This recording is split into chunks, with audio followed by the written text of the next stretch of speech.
So if you look at Florida commodities and the top crops based on percent of US value, tomatoes is an extremely important crop in the state, even though it's undergoing a lot of challenges in regards to challenges with labor market, with labor, and then also with foreign imports.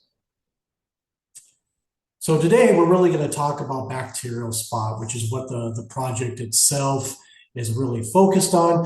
But I want you to really think that a lot of the things we're going to talk about today could be applied towards a lot of other bacterial diseases, including speck and bacterial canker. However, a lot of the specifics will be towards bacterial spot. And of course, these diseases, especially in warm, humid environments like Florida, can be very, very severe. And bacterial spot outbreaks under ideal, conducive conditions can lead up to 50% yield losses in the field. Today's talk, we're really going to talk a little bit about taxonomy and the organism itself, the different bacteria that cause bacterial spot. And we'll also talk quite a bit about management, but mostly going to really focus on transplant management. And again, those tactics that we'll talk about and the challenges of managing this disease at the transplant stage, again, can be applied towards some of the other bacterial diseases that are problematic on tomato. So a lot of the work that we do in Florida is on bacterial spot, is really on the bacterium called Xanthomonas uvesicatoria, Pethvar perforans, or in this talk you might hear me say ZEP, XEP, or you might even see me refer to it as X perforans as an abbreviated form. The bacterium itself affects all foliar tissues, foliage, petioles, sepals, and fruit. Typically what you'll see is initially after infection, about 5 days after, you'll start seeing initial water-soaked lesions. Over the next couple of days, up to 2 weeks, those lesions will become necrotic and very quickly spread. Depending on the temperature and humidity, these lesions, especially for Xanthomonas perforans, can develop these little shot hole patterns where it looks like the plant itself has been shot, where the center of that lesion will fall out. Severe leaf infections often lead to blighting, which of course can, again, expose the fruit, which can lead to sun scalding and losses of fruit there. Also, the lesions on the fruit itself will be a direct loss in fruit production as well. And typically these lesions are kind of a raised, scabby type of lesion, which can be very different from speck or even from canker. So globally, bacterial spotted tomato is actually caused by 3 different species of Xanthomonas. And if you've listened or have heard different people talk about bacterial spot and the causal organisms over the years, you probably are going to hear that the taxonomy has changed quite a bit. So this is kind of the newer iteration of the taxonomy. So like we talked about, Xanthomonas uvesicatoria Pethvar perforans is the primary cause of bacterial spot of tomato in Florida.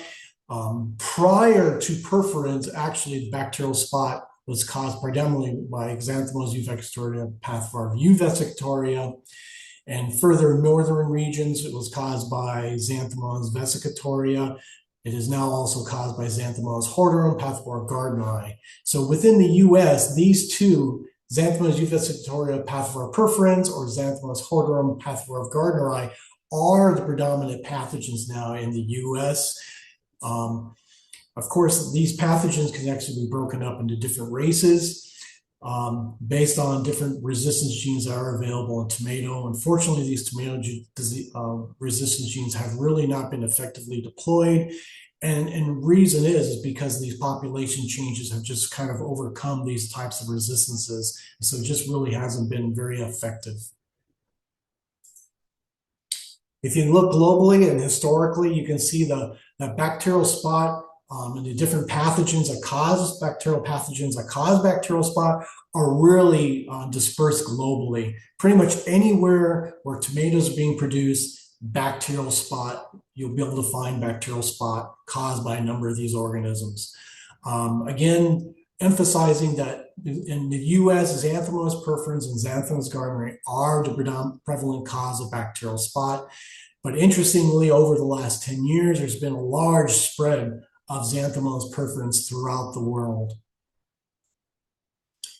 Another interesting thing about Xanthomonas perforans was it's really unique compared to a lot of the other bacteria that cause bacterial spot is there's a huge amount of diversity. So this was actually a study, a 2017 through 18 Florida collection with 585 strains were collected from 70 fields and really covering throughout the state of Florida and also into South Georgia. And really what we found here in this study, we've actually identified 6 different groups of Xanthomonas perforans, and that's what this circle represents based on genome sequencing. More recent studies, we've actually increased this now up to 13 different clusters of different genetic groups of Xanthomonas perforans. And in a number of these different strains or different groups, we can actually trace back to isolates that are present in seed production areas. So looking at the epidemiology of bacterial spot, survival, of course, this is a seed-borne pathogen. This is the primary mechanism that it uses to move long distances. It's also present on volunteer tomatoes in the field, tomato seedlings that are being produced commercially, also on tomato debris. It can also survive on non-host plants, like different weed species, often not causing any symptoms. This is what we kind of call epiphytic survival. That is, the bacteria is growing on the leaves, but it's not really causing any symptoms. Of course, as the bacterial, under favorable conditions, the bacteria spreads very easily, usually through water. And you can get this small pattern where basically it's a polycyclic kind of multiple rounds of disease spread and continued disease development. So again, basically these infected seedlings and rain and heavy dew and culture practices can easily move this bacterium around. And a big reason why is that because because the bacteria, once it infects a host, produces an abundant amount of bacterial cells that are spread easily with moisture. So this is actually an image of one lesion from a tomato plant that's actually put on a microscope slide with water. So it's what we call a wet mount. And here you can see the necrotic lesion. This would be the healthy tissue around it. But what you can see here, all this coming out of that lesion is all bacterial cells that are spreading. So literally one lesion, you're looking at hundreds of thousands to millions of bacterial cells that are being released in water. So you can see very easily how quickly and easy it is for this bacterium to spread, not just through rain and moisture, but even physically through cultural practices, handling the plants or the movement of plants themselves. So field management, I'm actually going to start there first because we've spent a lot of time and effort over the years trying to look at ways to improve field management. And there's just a lot of challenges and not really any quick, easy solutions, all right? So number one is that there's really a lack of resistant varieties. There might be some differences in varieties in regards to tolerance to different amounts of disease, but really there is no resistant varieties available. The other challenge, of course, is copper tolerance is widespread. Copper being the predominant bactericide that we use in the field for at least 60 years for managing bacterial spot. There is a huge amount of tolerance to this product in our strains and our populations. We do have other alternatives to copper, things like plant defense activators like Actigard, different biocontrol bacteria, and phages as well. And I like to kind of group these into something that, and I would say that they are relatively effective as copper can be. But unfortunately, with a lot of these different products under field trials with natural or even artificially introduced inoculum, we really find that there's little to no yield improvement at all relative to the non-treated control.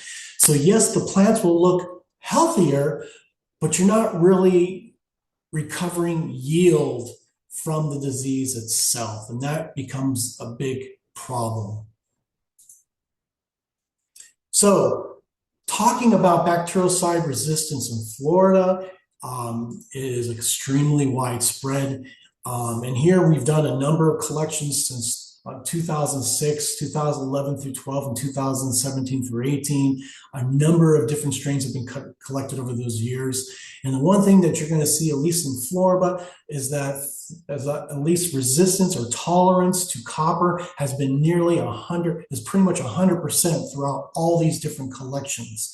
And even streptomycin resistance over the years has actually increased. And actually this last 2017, 2018, we found that that within 25, or I should say 25% of those strains were actually resistant, but we actually found that 40% of the strains, at least 40% of the fields that we actually surveyed had at least one strep resistant strain present in that field from the collections we made. Okay, so it is a dramatic collection over the years. It is not isolated to Florida. This is a problem that's been popping up throughout the United States and has been increasing. This is actually some data that Sally Miller generated, showing from 2010 to 2010 to 2020. Again, going up to Midwest, where you have a different mixture of species that can cause bacterial spot. You can see the changes in the prevalence of the different species from 2010 to 2020. Again, where perforance is increasing, but also the dramatic increase in copper tolerance from 2010 to 2020. All right, so this really shows that not only has the species changed in places like the Midwest, but they're seeing an increase in copper tolerance, and even in this case, streptomycin resistance as well. And of course, this isn't just limited to tomato. A lot of the bacterial spot species that cause bacterial spots can also go to pepper. And in recent years, we've actually seen perforins move from tomato to pepper as well. And then with that, we've also seen an increase in bacterial and resistance to bactericides like copper and antibiotics. So this is not just a phenomenon that's just isolated to Florida or even to tomato. We do find it kind of becoming an increasing trend throughout the United States on different crop species. So if you really want to learn more about copper resistance and bacterial spot and how and why it's really becoming more of an epidemic problem, I would really invite you to come to our next meeting on the 20th of April, where Dr. Erica Goss will be talking about that. So again, going back to looking at some of the field management challenges, what we find again is that in the field, it's been really hard to really manage disease.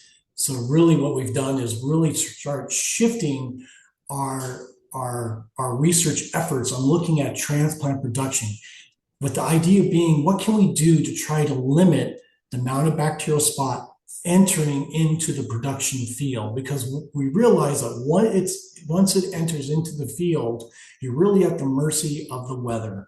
And if the environment is very favorable, then there's really relatively very little we can do to really slow down the movement of the bacterium. So it's not like transplant production doesn't have its own challenges for managing bacterial diseases. Of course, it's an ideal environment for bacterial diseases. You have an environment where you have high plant densities during the production cycle. It's typically very humid because it's either an enclosed structure or it's being, during the time of year that you're trying to produce them. And again, you're using frequent overhead irrigation for watering. And of course, this is a great mechanism for moving the bacterium. And again, you're dealing with seed-borne pathogens. So we're going to talk a little bit about that, but even though we're doing a lot of testing of the seed, it's almost inevitably going to be there. These environments are very difficult to scout, again, because of the plant density. There's few effective controls available. So we typically rely on physical roguing, and we're going to talk a little bit towards the end here about how we've kind of demonstrated that this really is a huge source of inoculum for the field. So seed-borne pathogen, So you always hear us talking about during production that you want to start with clean certified seed, right? It's kind of the hallmark of plant pathologists. So the reason why we really emphasize that, because seed producers test for many known pathogens, including for bacterial spot, okay? But it's really important to understand that when industry tests a seed lot, it is a destructive sampling. So they can't test every seed. And typically what they'll do from a lot, depending on the lot side, will basically take multiple subsamples up to 20,000 seed and then basically macerate that seed and look for the recovery of the bacterium, either on viable bacteria on media, on specific media, or using a molecular assay to see if they can detect it by PCR or using an ELISA-based method. So there is a specific limit of what you can test, which means that there's always going to be a limit of detection, all right, because you can't test every seed. So one thing I always recommend to growers is to be proactive and anticipate that the pathogen is there.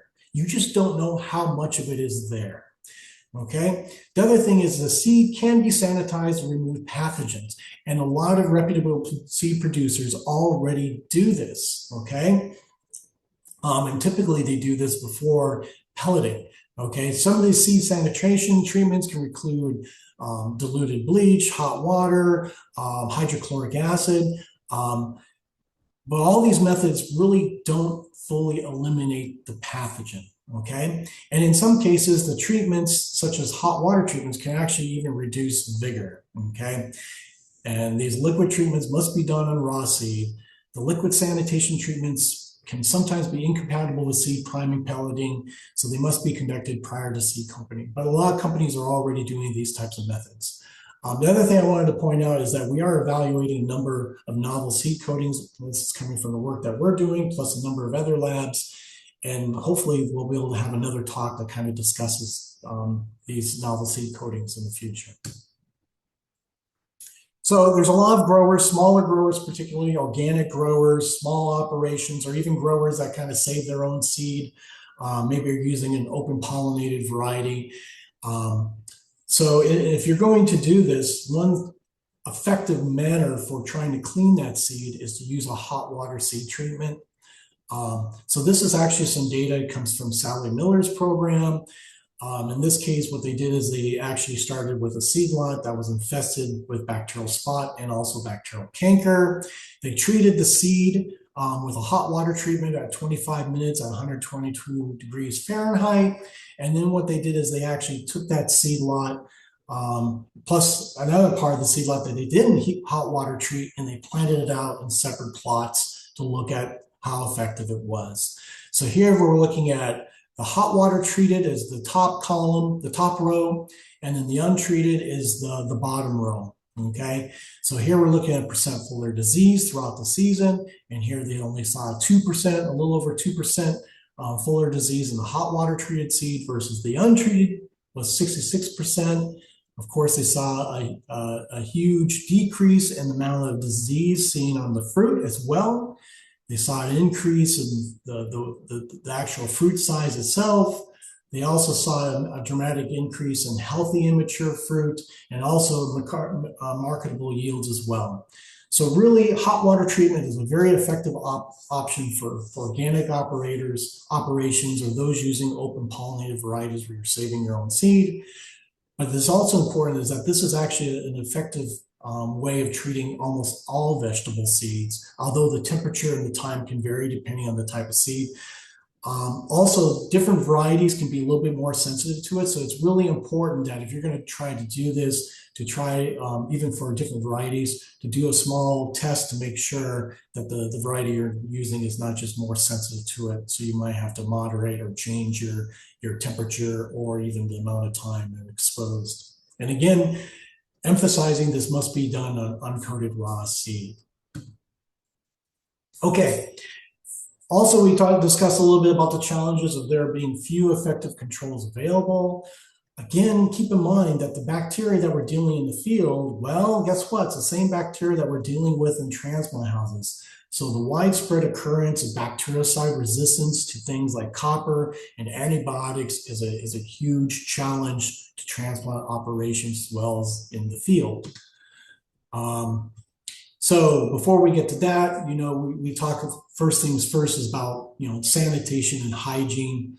The one things that we always look at is before you're starting your production cycle is making sure everything is clean as possible. So the bacteria isn't carrying over one production cycle to the next one. So the first thing we like to start with, of course, is to sterilize our seedling trays, wash either by washing and disinfecting them or steaming them. Disinfectant, you're probably going to use something like a 10% Clorox solution. Regardless of the method that you're going to try to use to sterilize those seedling trays, whether you're using a disinfectant or using a steam if you're a larger operation, it's very important that you first clean off the soil and debris, because those that actually can actually buffer the effectiveness of these different strategies and basically kind of actually reduce the efficiency. So it's really important to make sure you first clean your trays of soil and debris before you actually try to disinfect them or sterilize them. Work surfaces and tools, there are a number of products available, quaternary ammonium that works really, really well, and it's very safe for the different metals that are present in transplant operations. Making sure you destroy weeds and tomato debris, same reason for in the field, because those can actually harbor the bacteria and actually act as a green bridge or a bridge from one transplant cycle to the next. It's very important also to physically separate varieties and seed lots. Separate houses if possible if you're a larger operation. And the reason is, again, because different lots can have different levels of contamination. So one contaminated lot can very easily spill over and affect seedlings in other lots very rapidly. We can talk a little bit more about that. Also limit access to workers. Ideally, workers that are in the field should not be coming into the transplant operation, all right, because they're just going to because there's a high potential of them carrying the inoculum from the field environment into the transplant environment. Workers should try to avoid handling wet trays, again, because the bacterium is very easily spread with water, and they should put in place use of hand sanitizer or even disposable gloves. I know probably a lot of you probably have a lot of these materials left over from the COVID-19 pandemic. So this is a good place to put those to use to try to limit the movement of bacterial spot within your transplant operation. We've also done a lot of work in our program, again, to evaluate the integrated use of bactericides like ActGuard and other non-copper alternatives. One study, we evaluated 13 different products across 8 different transplant trials using tomato transplant and kind of a little overhead boom sprayer that we use. It's powered by grad student powered. And so what we've done is we've actually tested a number of these different products, over time. And what I'm pointing out here is 3 products that worked extremely well: ActGuard, which is a plant defense elicitor; Agris, which is a oxysilver nitrate material; and Quell, which is a copper octanoate. In addition, the other coppers we looked at, standard coppers, included Cuprofix and Coside. In addition to a number of different biologicals and also other different chemistries. So across these different files, I can't show every trial, so I'm just showing one representative trial here. And the red area, this is actually looking at disease severity at the end of the trial, or I should say disease incidence at the end of the trial. So here we're looking at our untreated control, where we had over 80% disease incidence versus our copper hydroxide, which statistically was not different from the untreated control, but it did reduce disease down to 60%. And then what we looked at is different, here is showing different products such as quinoxafen. This would be a combination of tannose with something like a phosphoric acid and Quell or copper octanoate. This would be a combination of tannose, ActGuard, and bacteriophage. This would be actually a biological control agent with Quell or copper octanoate, and this would be ActGuard on its own. And again, you can see how these products were extremely effective. But what we found through different trials where we looked at products on their own or in different combinations, that basically the products such as Actigard, copper octanoate, which is Queva, oxysilver nitrate alone or in combinations were superior to other products, including copper hydroxide. I'll point out that Quintac does not label for tomato, neither is as Actigard, but at least on pepper, Quintac actually has a 2EE label for use in pepper transplants. And that the chemical performance of same products varied in the field. So even though they looked effective here, when we put them in field trials, and basically they were pretty varied in their performance. And then none of them, even if they suppressed disease, again, we saw no statistical improvement in yield. So the next part of this, we're going to talk a little bit about sources of field inoculum. And this is really trying to emphasize the role of transplants and disease and transplant facilities on disease outbreaks in the field. So this was a study done by one of my students and a postdoc at the time, looking at the movement of bacterial strains from transplants to the field. And what we did is we actually visited 2 separate operations that did a lot of their own transplant production, and then actually moved them out to their own field sites, okay? What we did is we actually collected 67 isolates, 20 from isolates from grower A and 47 isolates from grower B. We collected these isolates at the transplant house and then followed those transplants to when they were planted in the field. And then at the end of the season, right before first harvest, came out and re-isolated additional strains and then basically used genetic tools to compare them, okay? So this really, really kind of emphasizes that the results and what we did is we actually went in and used whole genome sequencing to compare all these different strains. And really what we have here is we have them broke up into 4 different groups. And this is what's called a principal component analysis. It's just kind of a graphical way to make comparisons. It's a little bit easier to view than a phylogenetic tree. So really we have broken up into 4 different groups, mostly because there's 2 main genetic groups here that we found in both environments. And then also we have them grouped based on the grower themselves, okay? So what's really interesting here is that you can see that the field isolates are gold and the transplant are blue, and you can really see how they kind of very closely group together, all right?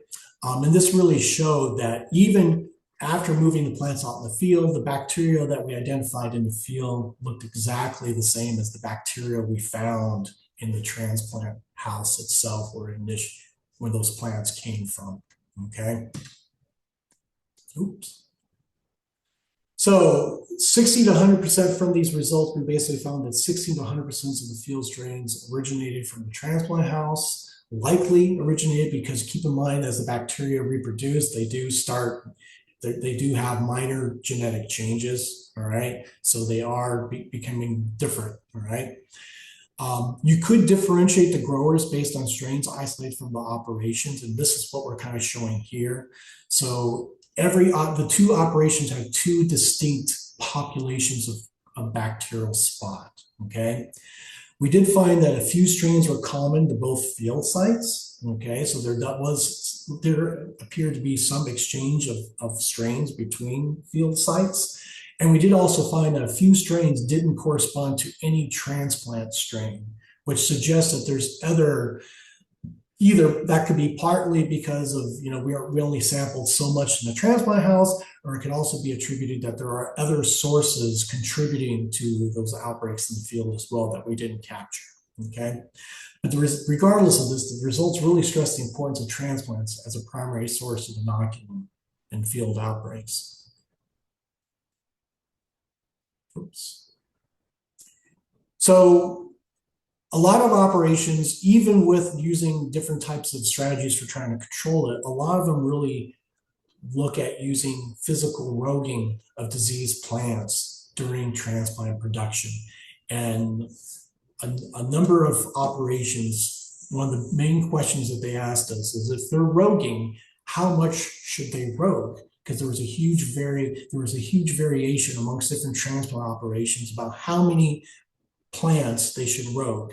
And a lot of operations would either rogue a tray, or they rogue the tray where they saw the outbreak plus one tray around them. Some would be a little bit more aggressive and go even 2 trays around the original tray that they found disease. So we started to do some experiments to really look at how fast and how far does bacterial spot spread. All right, so again, re-emphasizing the challenge of even scouting for bacterial spot in these environments, okay? And really to show this here to the right are some tomato transplants, and I try to get this and increase the contrast. So I'm not sure how well it is to see this, but there's a lesion there. There's a couple little itty bitty lesions there and a couple lesions here and here, all right? Really, this is really emphasizing that it's there, but it's really difficult to see this until you start seeing a lot of blighting, all right? And that feeds into this, all right? So the trials we set up, to test this is we set up trays kind of in a row, kind of like this, all right? And then what we would use is like a small overhead boom sprayer to water in just one direction, all right? And then we broke up the trays in different sections, all right, based on distance from where we inoculated, which would have been just here at the edge of the tray, okay?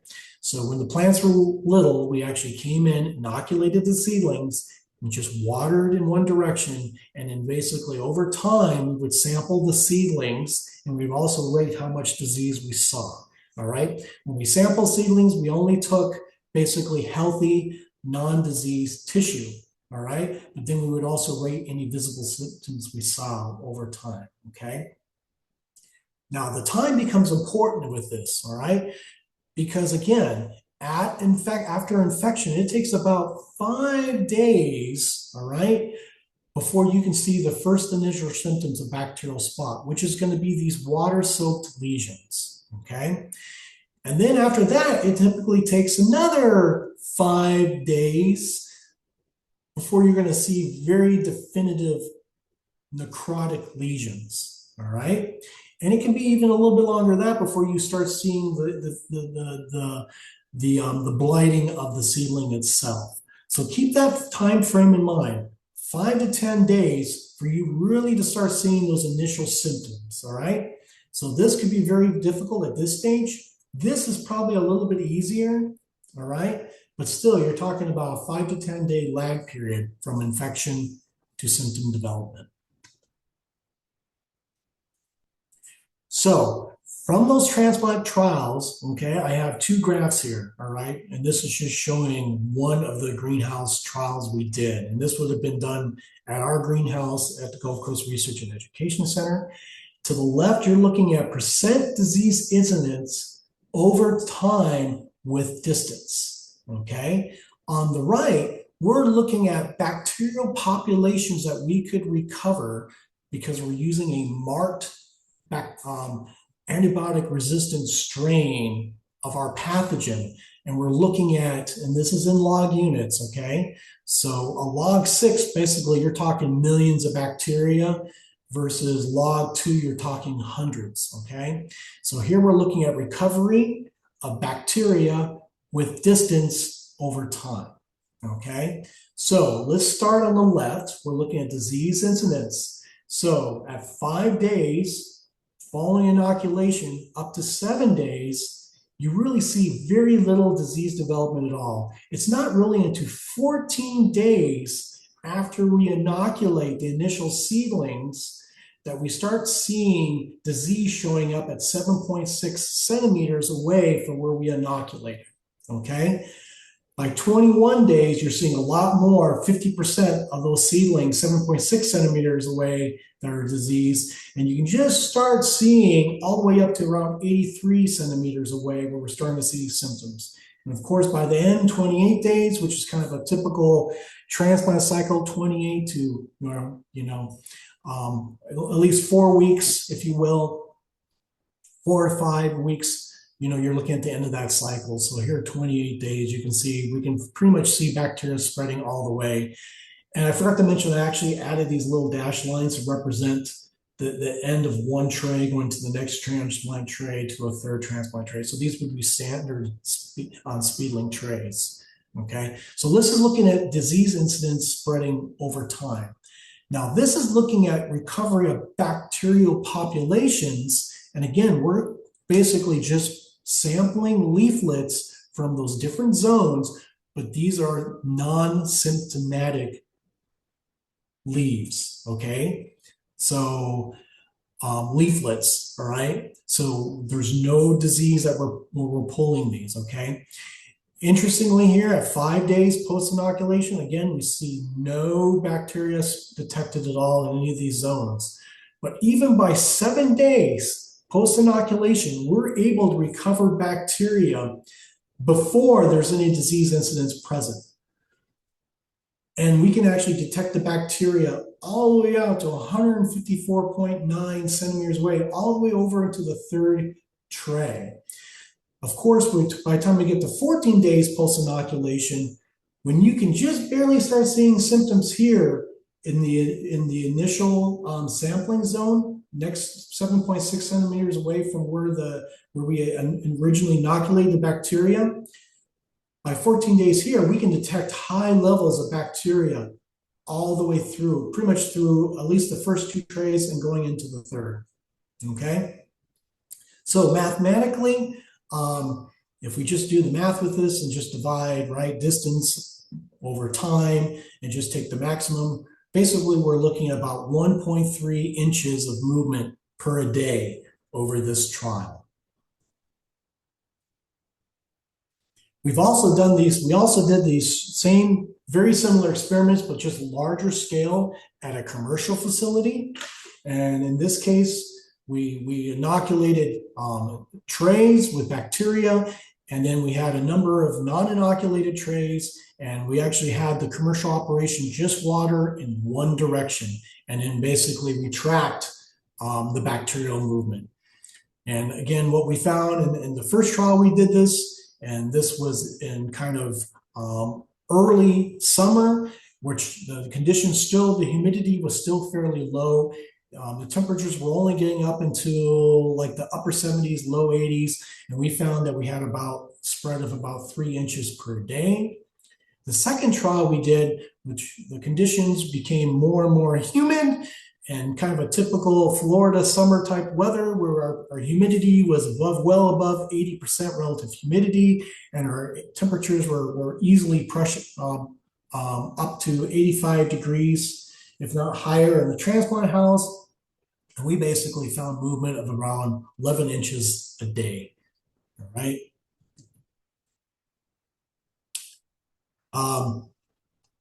We also did a little experiment where we actually set up some transplants and just put an overhead boom directly over them and just turned on the water and just collected bacteria passively. That is, once we turn on the water and the air, just letting the air naturally pull the aerosols being produced from that water spray and looking at its passive as gravity pulls those particles down on trays, on basically Petri dishes, all right? And really what we found is that perforins itself is spreading through aerosol. So it's not just big water droplets splashing it, but it's actually these little microscopic water droplets that are getting aerosolized up into the air and picked up by air currents and moving the bacteria, okay?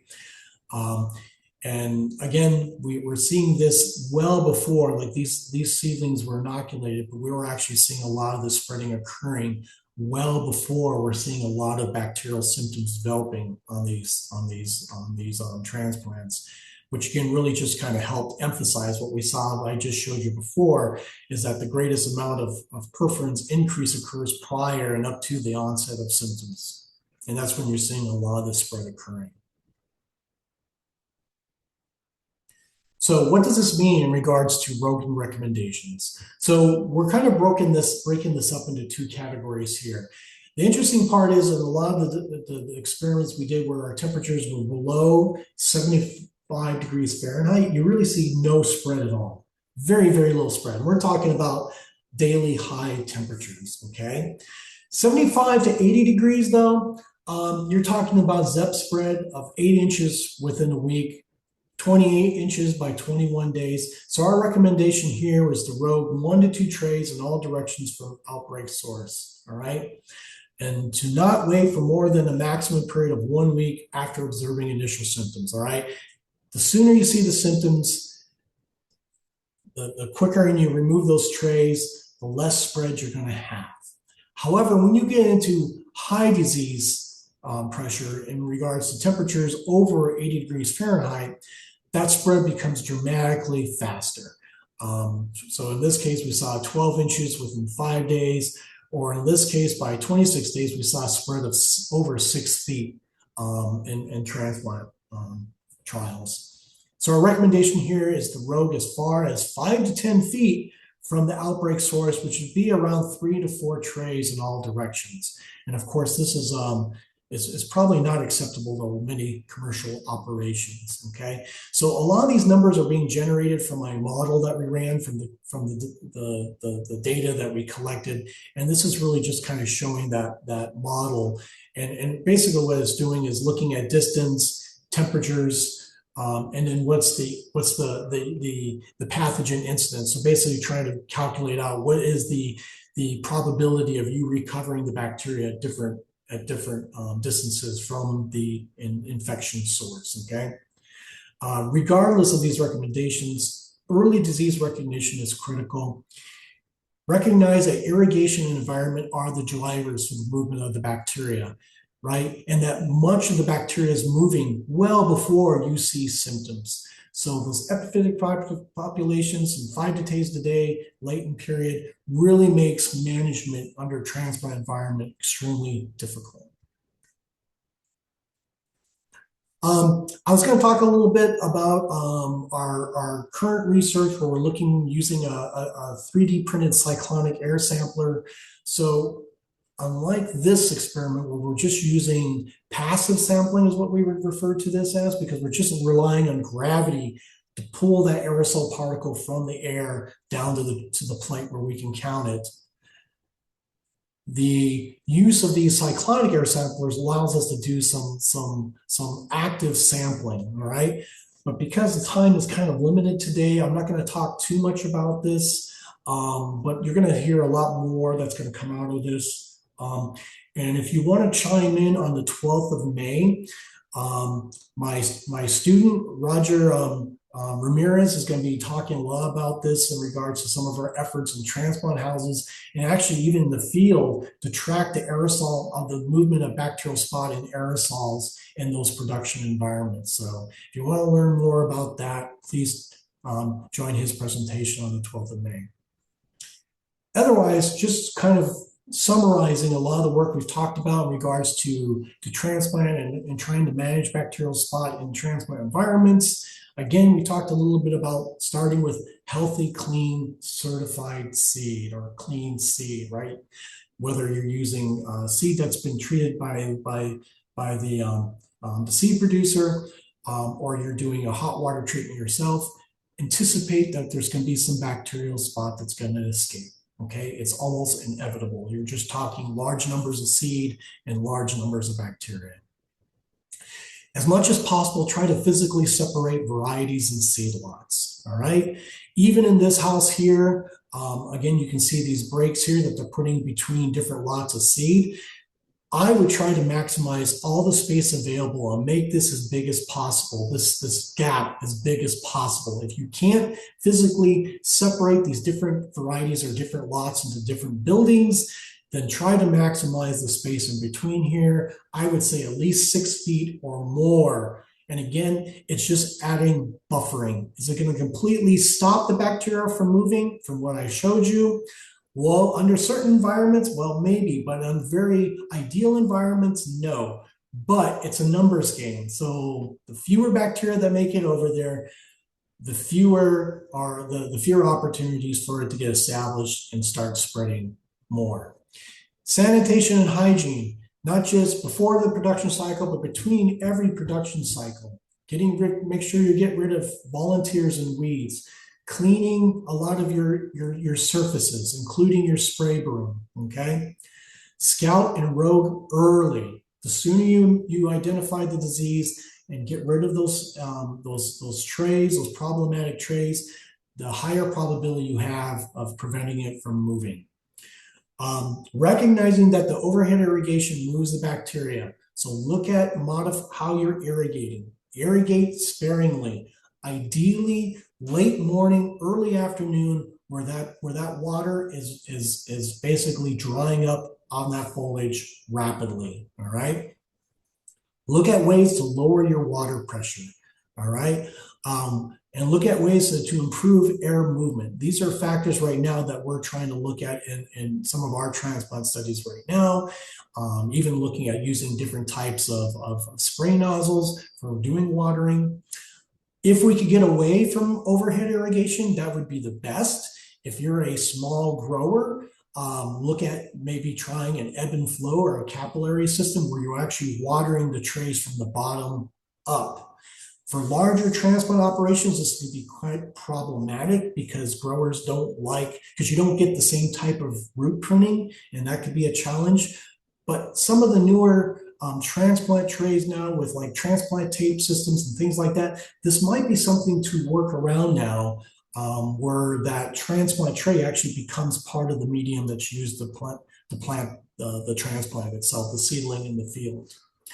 And of course, apply effective bactericides early. Just recognize that they're not going to be perfect. All right.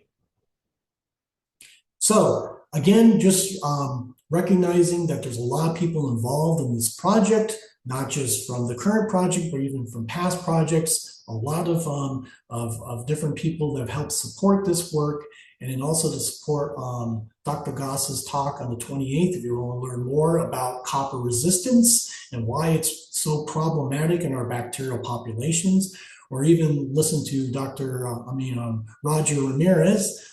He's not quite a doctor yet. He will be hopefully by the end of the summer, and he's going to talk a lot about bioaerosols and movement and spread of bioaerosols in different production environments. So with that, I hope I can answer any questions you may have.